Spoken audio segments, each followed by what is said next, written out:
fishes in the seas, in the waters. She doesn't just produce enough fish to perpetuate the species. She produces enough to feed the snakes and the alligators and everything else, and those that die of natural causes, and still enough to perpetuate the species. Nature is most bountiful in her business of going the extra mile, and in return, she is very demanding in seeing that every living creature goes the extra mile. Bees are provided with honey as compensation for their services in fertilizing the flowers in which the honey is attractively stored. But they have to perform the service to get the honey, and it must be performed in advance. Nature, you've heard it said that the birds of the air and the beasts of the jungle neither weave nor spin, but they always live and eat. But you know, if you observe wildlife at all, they don't eat without performing some sort of service, without working, without doing something before they can eat. Take a flock of common old cornfield crows, for instance. They have to organize. They have to have sentinels to put down for their protection. They travel in flocks. They have sentinels. They have codes by which to warn one another. They have to do a lot of educating before they can even eat safely. And nature requires man to go the extra mile. He's got to go out, and if he's going to have food, all food comes out of the ground.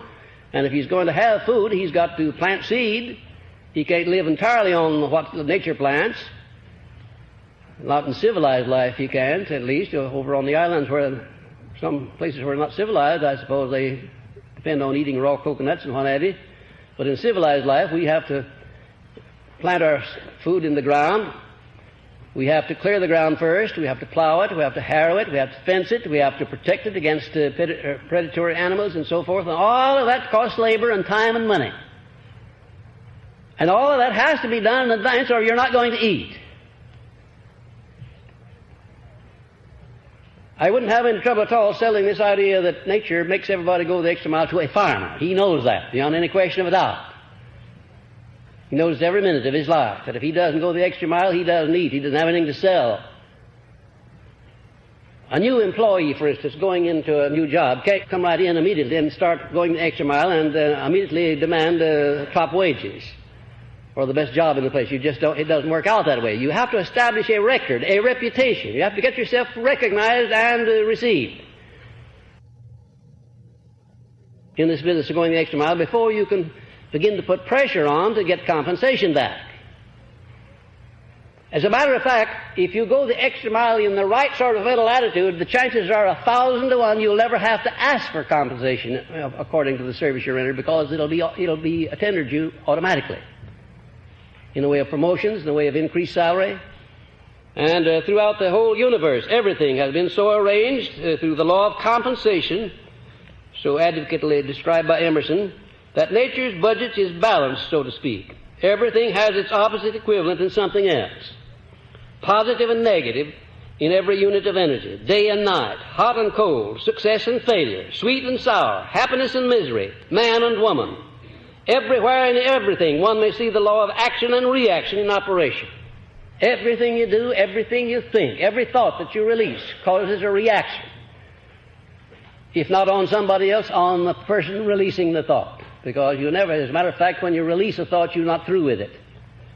Every thought that you express, silently even, becomes a definite part of the pattern of your subconscious mind. And if you store in that subconscious mind enough negative thoughts, you'll be predominantly negative. And if you follow the habit of releasing only the positive thoughts, your subconscious pattern will be predominantly positive. And you will attract to you the things, all of the things that you want. And if you're negative, you'll repel the things that you want and attract only the things you don't want. That's a law of nature, too. And this business of going the extra mile is one of the finest ways that I know of educating your subconscious mind to attract to you the things you want and to repel the things you don't want. And you can put it down as an established fact that if you neglect to develop and apply this principle of going the extra mile, you will never become personally successful and you will never become financially independent. The reason I happen to know it sound is, you see, I've had a great privilege over you that you haven't had yet, but you will have in time. I had the privilege of observing a great many thousands of people, some of whom applied the principle of going the extra mile and some of whom did not. And I have had the privilege of finding out what happened to those who did and those who didn't. And I know beyond any question of a doubt that nobody ever rises above ordinary or stations in life or mediocrity without the habit of going the extra mile. It just doesn't happen. If I had discovered one case, just one case, where somebody went on to the top without going the extra mile, I would say then there are exceptions. But I am in position to say there are no exceptions because I have never found that one case. And I can definitely tell you from my own experiences, and I have been there every minute of my life, that I have never had a major benefit of any kind in the world, that I didn't get it as a result of going the extra mile. Now that's the thing that I want you to do. I want you to become self-determining so you can do these things without the help of anybody. That's the time when the payoff will come to you, when you can go out and do anything in this world that you want to do, and whether anybody wants you to do it or whether they want to help you or whether they don't, you can do it on your own. I want to tell you that's one of the grandest, most glorious feelings that I know anything about, knowing that as I stand here talking to you, that whatever I wanted to do, I can do it. I don't have to ask anybody, not even my wife. But if I had to ask her, I would, because I'm on good terms with her.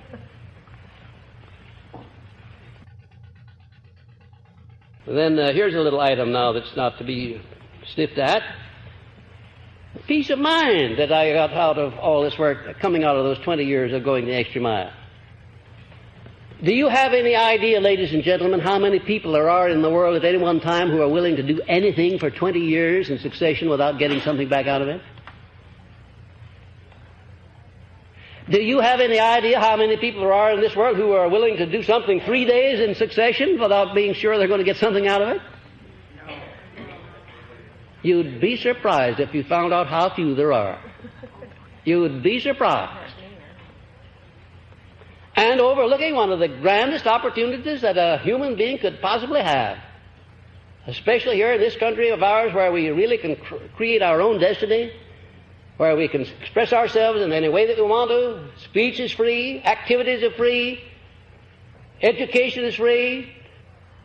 A wonderful opportunity to get right in and go the extra mile in any direction you want to travel. And yet most people are not doing it. I have seen the time when there were not so many people interested in their philosophy because they were prosperous, they were doing all right, they had no troubles to speak of. Today everybody almost has troubles, or he thinks he has. Now, do you know what I do instead of finding out what's wrong with the rest of the world? Do you know how I put in my time?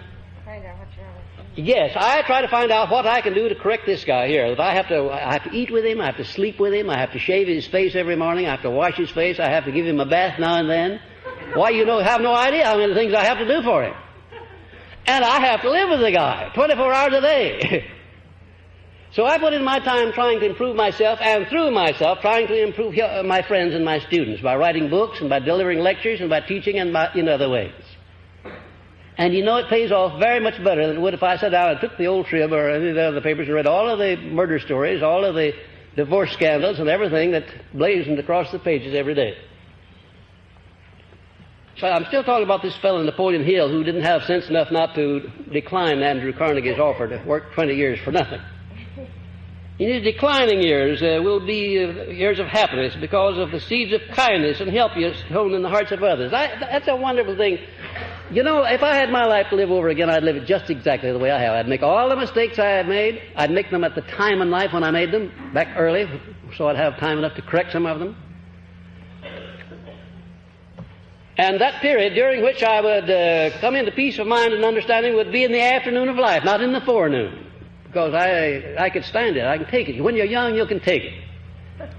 But when you pass the noon hour and you go into the afternoon, why, your energies are not as great oftentimes as they were before, your physical energies. Sometimes your mental capacity is not as great.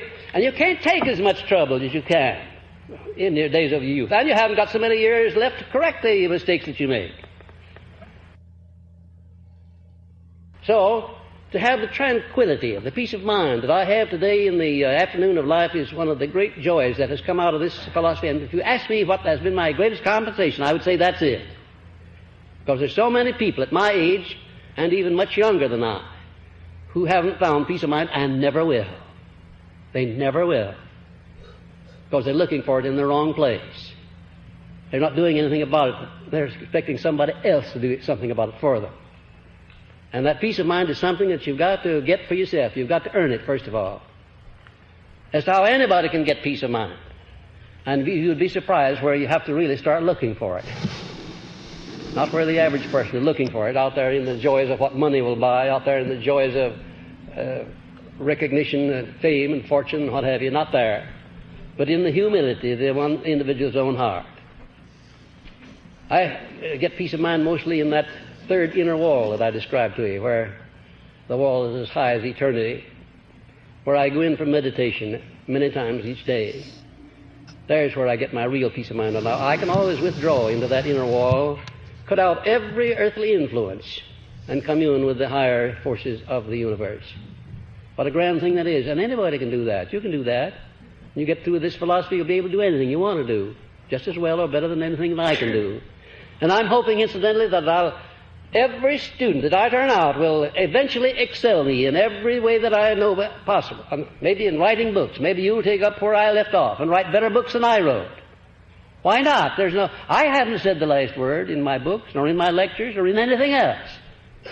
Matter of fact, I'm just a student. Just a student. I think I'm a fairly intelligent student, but just a student on the path. And the only state of perfection that I have is that I have actually found peace of mind and how to get it. Engage in at least one act of going the extra mile every day. Now, you can choose your own circumstance.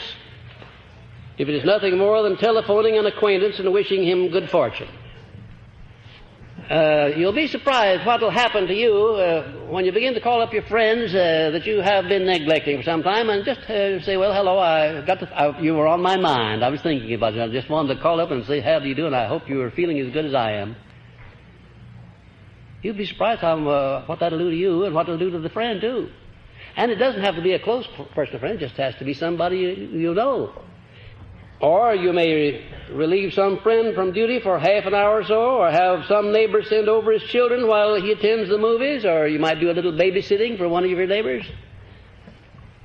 You're going to be at home anyway. Maybe you've got some children of your own. Maybe you know some neighbor that would like to get off and go down to the movies, but she can't get away from her children.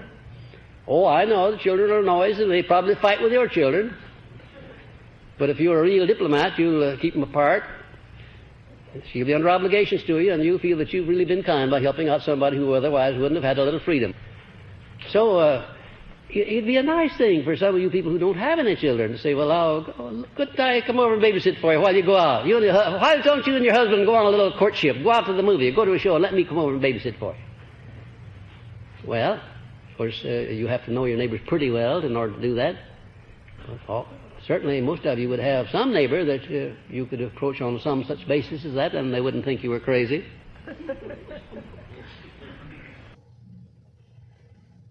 It's not so much what you do to the other fellow, that it's what you do to yourself by finding ways and means of going the extra mile. In little ways. Did you know that both the successes in life and the failures are made up of little things? Very little things. So little, in fact, that oftentimes they're overlooked. The real reasons for success is overlooked because the things that make success are such small, seemingly insignificant things. I know some people so popular, they couldn't have an enemy. They just couldn't have an enemy. And one of them is my distinguished business associate, Mr. Stone. Always going the extra mile. And look how prosperous he is. Look how many people are going the extra mile from him. There are a lot of people who, if they didn't make good money working for Mr. Stone, if they had to do it, they'd pay him a salary even to work for him. And I know, I heard one say just that. And he's become immensely wealthy himself, working for Mr. Stone. He said, if I didn't make money out of working for him, I'd pay him if I had to, just for association with him. Now, Mr. Stone's not different from you or me or anybody else, except in his mental attitude toward people, toward himself. He makes it his business to go the extra mile. Sometimes people take advantage of that. Don't act fairly with him. I've seen that happen, too. He doesn't worry about that too much. In fact, he doesn't worry about anything at all, period. Because he's learned to adjust himself to life in such a way that he gets great joy out of living, gets great joy out of people. Or you may write a letter to some acquaintance offering him encouragement. In your job, you may do a little more than you're paid to do. Stay a little longer on the job, make some other person a little more happy. Thank you very much.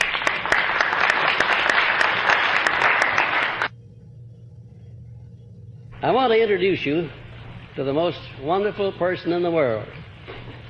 That's the person sitting in your seat right now. And when you commence to break down that person point by point, well, in accordance with these 25 factors that go to make a pleasing personality, you'll find out just exactly where you're wonderful and why. And I'm going to ask you as I go along, grade yourself. The rating that you think you're entitled to, and it can be anything from 0 to 100%. And then when you get through, add up the total and divide it by the 25 traits, and that'll give you your average rating on the pleasing personality. And if you rate all the way through a general rating of 50%, you're doing very fine. Some of you rate much higher than that, I hope. Now, the first trait of a pleasing personality always is a positive mental attitude, because nobody wants to be around a person who's negative, and no matter what other traits you may have, if you don't have a positive mental attitude, at least when you're in the presence of people, you're not going to be considered to have a pleasing personality. Now, rate yourself on that anywhere from 0 to 100. If you can rate 100 on that, you'll be up in the class with Franklin D. Roosevelt. That's pretty high. And the next one is on flexibility. Now, what do I mean by flexibility? I mean the ability to unbend, to adjust yourself to the varying circumstances of life without going down under them.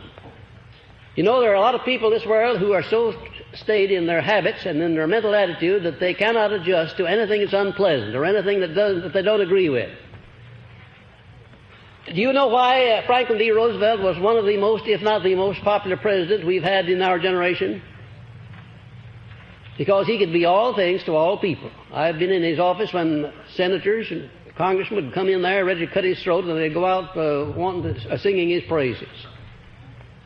Just because of the mental attitude in which he received. In other words, he adjusted himself to their mental attitude, and he didn't get mad at the same time the other fellow did. That's a mighty good way of adjusting, too, incidentally, is to learn to be flexible enough not to get mad when the other fellow's mad. If you want to get mad, do it on your own account when the other fellow's in a good humor, and you'll have a much better chance of not getting hurt. Flexibility. I've seen presidents of the United States come and go. I've been associated with several of them. And I know what this factor of flexibility can mean in the highest office in the world. Herbert Hoover probably was one of the best business executives, best all-around executives we've ever had in the White House. And yet he couldn't possibly sell himself to the people a second time because he was inflexible. He could not bend. He was too static, too fixed. Calvin Coolidge was the same way. And Woodrow Wilson, to some extent, was the same way. He was too austere, too static, too fixed, too correct. In other words, he wouldn't allow anybody to slap him on the shoulder, to call him Woody, or take any personal liberties with him at all. Because there's so many things in this life that you have to adjust yourself to temporarily if you're going to have peace of mind and good health, that you might just as well start in now learning to do it. And if you're not flexible, you can become flexible. Number 3, on the pleasing tone of voice. Now, there's an important thing that you can experiment with. A lot of people have harsh tones. They have nasal tones. And they put that something into the tone of voice that irritates other people. You take any monotonous speaker, for instance, does not have personal magnetism, and does not know how to give pitch and tone to his voice, and he'll never get his audience in a million years if he tries. You've got to learn to, if you're going to teach, if you're going to lecture, if you're going to do public speaking, or even in good conversation, you've got to learn to give a pleasant, pleasing tone to your tone of voice. If you can't do that now, you can do it by a little bit of practice. Oftentimes by simply lowering your voice, not talking too loudly. You can give it that something that is pleasing to the ear. I don't think that anybody can teach another person how to make his tone of voice pleasing. I think you have to do that yourself. You have to do it by experimenting. But first of all, before you do it, you have to feel pleasing. How could you use a pleasant tone of voice when you felt angry, for instance? Or when you didn't like a person that you were talking to? How could you do it? Well, you can, but it's not too effective unless you really feel inside of you the way you're expressing yourself. Well, now, all those are things, they're carefully studied techniques that you have to acquire if you're going to make yourself pleasing. And consequently, I don't know of anything that'll pay off better than to be pleasing in the eyes of other people. It's just one of those things that you can't get along without. Tolerance. Now, what does that mean? You know, a lot of people don't understand the full meaning of tolerance. That means an open mind on all subjects toward all people at all times. An open mind. In other words, your mind's not closed against anybody or anything. You're always willing to hear the last word or to hear an additional word about anything. Now, you'll be surprised at how few people there are in this world with open minds. Some of them are close to fact you couldn't open them with a crowbar. You couldn't get a new idea in there if you tried. Well, did you ever see one of those people who was pleasing? You never did, and you never will. Have a pleasant, pleasing mental attitude, you've got to have an open mind, because the very minute people find that you have prejudices that involve them and their understanding of religion or politics or economics or anything else, the very minute they find out that you have a closed mind toward any of these things that affect them, they're going to back away from you. Do you have any idea why it is that I can have all of the followers of all religions in my classes and get along well with all of them? Catholics and Protestants, Jews and Gentiles, all the races, all the creeds. Do you know why it is? You love them all. That's right. That's right. To me, they're all of one brand. They're my fellow beings. They're my brothers and sisters. That's why I get along with them. I never think of anybody in terms of what he believes politically or religiously or economically. I think of him in terms of what he's trying to do to better himself and to better somebody else. That's the terms that I think of people in, and that's why I get along so well with them. I didn't used to do that. An open mind. What a marvelous thing it is to be able to be in possession of yourself so you can keep your mind open.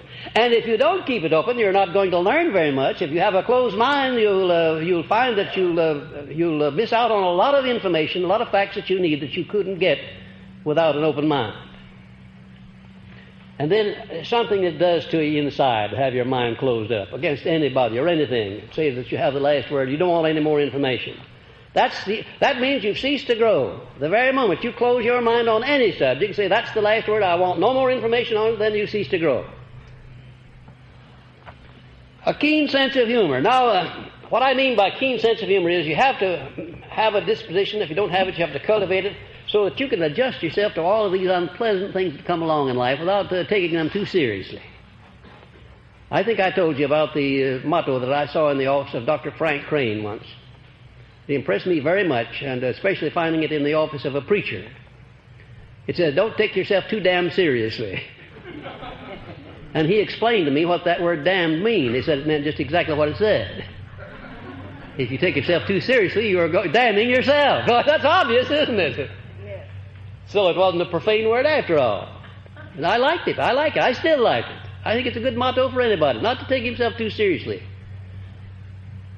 And incidentally, one of the finest tonics that you can take is to have a good laugh at least several times a day. A good hearty laugh. If you don't have anything to laugh at, cook up something. Look at yourself in the glass, for instance. You can always get a laugh out of that.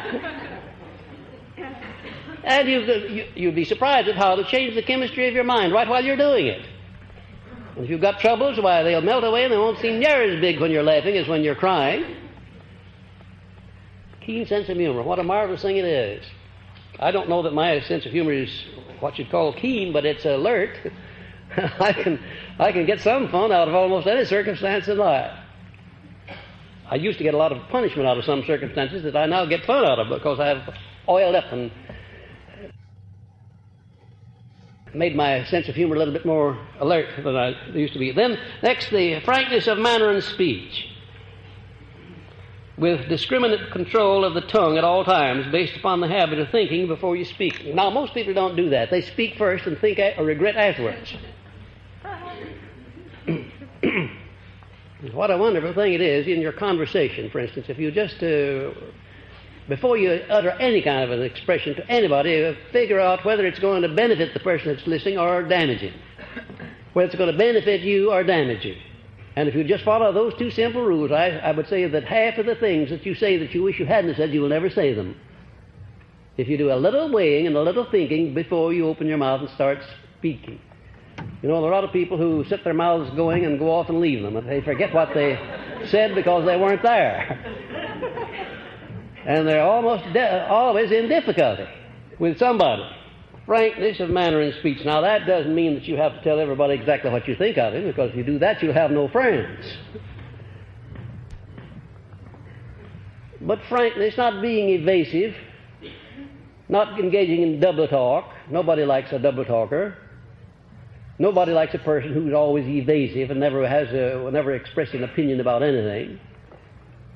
And then number 7, pleasing facial expression. Now, you know, if you study your facial expression in the mirror, it's a marvelous thing to see how much more pleasing you can make your facial expression when you try than when you don't try.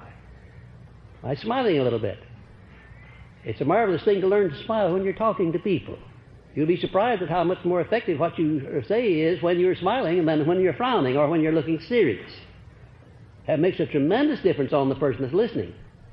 I hate to talk to a person who's got a serious expression on, as if the whole world is on his shoulders. It makes me fidgety.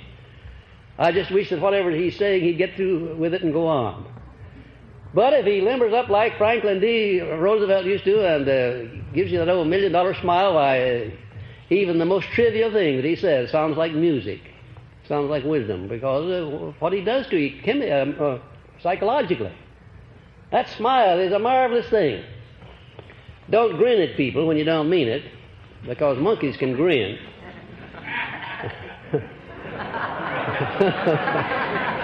That wasn't in my notes. But learn to smile because you feel it. Where does a smile take place first? On your lips or face, or where? In your heart, where you feel it. That's where it takes place. You don't have to be pretty, you don't have to be handsome, but a smile, it'll decorate you and embellish you no matter who you are. Make your facial expression much more beautiful. And then a keen sense of justice toward all people. Now, a keen sense of justice. In other words, being just with another person even when it's to your disadvantage to do so. What a wonderful thing that is, and how that does endear you to other people when they know very well that your being just with them is costing you something. Do it. There's no particular virtue in being just with the other fellow when you're benefiting by it. And do you have any idea how many people there are that are just fair and just and honest only when they know it's going to come back to them in one way or another? How quickly they'd be dishonest if it was profitable to them to do it? Well, I wouldn't give you the percentage. I'd hate to tell you what I think it is, but it's much too high. People who are like that. Keen sense of justice toward all people at all times. And then next one, sincerity of purpose. Nobody likes a person who is obviously insincere in what he says and does, who's trying to be something that he's not, who's saying something that doesn't represent his inner thoughts, and you know that's true. It's not as bad as out and out lying, but it's the first cousin to it, lacking of sincerity of purpose. Then versatility, a wide range of knowledge of people and the world events outside of one's immediate personal interest. You take a person who doesn't know anything except about one thing, and you'll find a person that will be boresome the moment he gets out of that field. Now, you don't have to use your imagination very much to think of somebody that you know of that he's got his nose so closely to the grindstone in some one thing that he knows nothing about anything that's going on outside of that. And he'll not be interesting as a conversationalist nor in any other way unless he has a wide enough range of things generally to be able to talk to you about the things that interest you. Do you know the best way in the world to make yourself liked by other people? Yes. Talk to them about the things that interest them. That's it. And incidentally, if you talk to the other fellow about things that interest him, when you get around to talking about things that interest you, he'll be a receptive listener, much more so. And then tactfulness in speech and manner. Now, you don't have to, in your speech and in your manner, you don't have to reflect by your mental attitude, by your words, everything that goes on in your mind.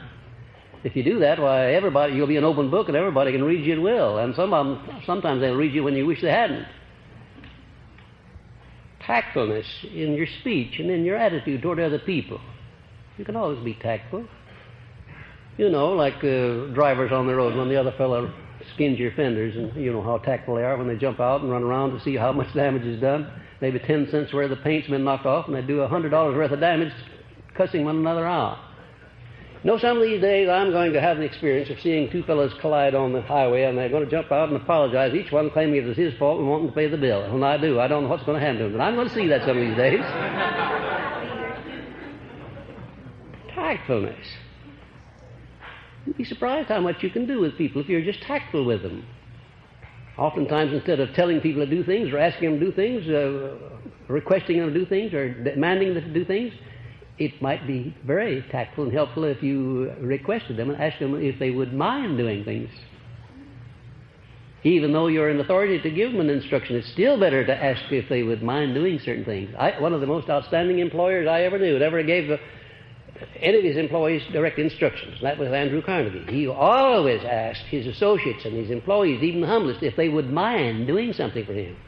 Or would it be convenient? Or would it be suitable? Never ordered them to do anything, but asked them always. No wonder he got along so well with people. No wonder he was so successful. Then the promptness of decision. Now, nobody can be very well liked and have a very pleasing personality who always puts off making a decision when he has all of the facts before him and ought to make the decision right on the spot. I don't mean by that they should go off half-cocked, they should render snap judgments, but when they have all of the facts and the time has arrived for a decision, get in the habit of making those decisions. And if you make one that's wrong, you can always reverse it, and don't be too big or too little to reverse yourself when you find out that you should reverse yourself. There's a great advantage in being fair enough with yourself and with the other fellow to reverse yourself if you've made the wrong decision. And of course, I don't need to make much comment on number 13, faith in infinite intelligence. You know what your faith is there. You should rate very high. If you are following your religion, whatever it is, faithfully, you should rate very high on that one. But you'd be surprised how many people there are that give lip service to this question of faith and infinite intelligence and don't do very much about it outside of lip service. And this lip service is not so loud that you can hear it very far away. They don't indulge in any very outstanding acts backing up their alleged belief in infinite intelligence. I don't know how the Creator feels about it, but you know, I believe that an ounce of acts is worth 1,000,000 tons of good intentions or belief. Just one act.